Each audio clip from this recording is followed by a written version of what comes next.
আজকের চাঁদনির ঠিক পিছন দিকে একটি গলি আছে, নাম তার গুমঘর লেন। হ্যাঁ, গুমঘর লেন নামটা শুনতেই কেমন যেন একটা গা ছমছমের ব্যাপার, তাই না? আসলে নামটা শুনতে যেমন গা ছমছমে, তার ইতিহাসখানাও তেমনি লোমহর্ষক। 300 মিটারের একটি ঘুটঘুটে ঘিঞ্জি গলি বহন করে চলেছে মর্মান্তিক ইতিহাসের সাক্ষী।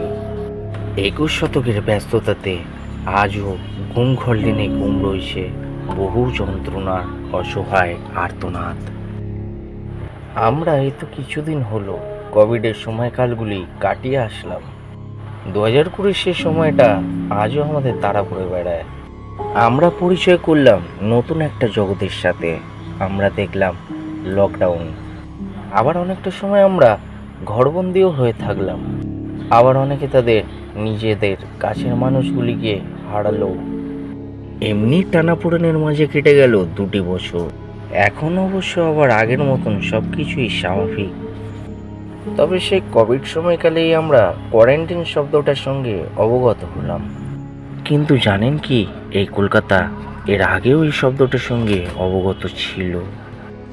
সময়টা 1792। কলকাতায় এলো ভয়ঙ্কর মহামারী। কলকাতা তখন সাক্ষাৎ জমপুরি। ইস্ট ইন্ডিয়া কোম্পানির তখন চাকরিরত প্রার্থীদের হসপিটাল দাবির একটা আর্জি উঠল। কোম্পানিতে চাকরিরত মানুষরা যেমনি সাদা চামড়া ও কালো চামড়া এক টেবিলে একসঙ্গে খাওয়া দাওয়া করা যেত না, ঠিক তেমনি তখন ছোঁয়াচে রোগ ও মহামারী হলে তাদের একসাথে চিকিৎসাও হতো না। কলুটলাতে 1792-তে তৈরি করা হয় একটি হাসপাতাল, নাম দেওয়া হয় নেটিভ হাসপাতাল।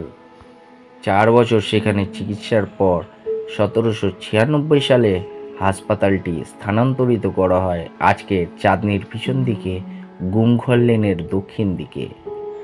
আর তখন যে স্বদেশি কর্মচারীগুলির ছোঁয়াচে রোগ হতো, তখন তাদের বেছে বেছে হাসপাতাল থেকে নিয়ে এসে তাদের উল্টো দিকের একটি গলির মধ্যে কোনো একটি বন্ধ ঘরে রাখা হতো কোয়ারেন্টাইন করে।